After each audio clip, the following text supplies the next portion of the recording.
إن الحمد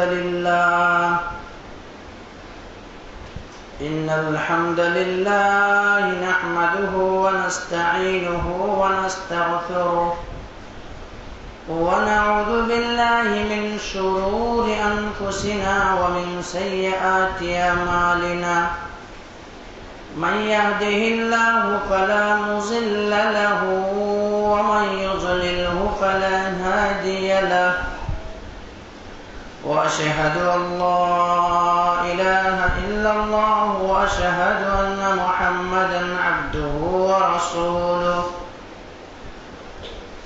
يا أيها الناس اتقوا ربكم الذي خلقكم من نفس واحدة وخلق منها زوجها وبث منهما رجالا كثيرا ونساء واتقوا الله الذي تساءلون به والأرحام إن الله كان عليكم رقيبا يا أيها الذين آمنوا اتقوا الله وقولوا قولا سديدا يصلح لكم أعمالكم ويغفر لكم ذنوبكم ومن يطع الله ورسوله فقد فاز فوزا عظيما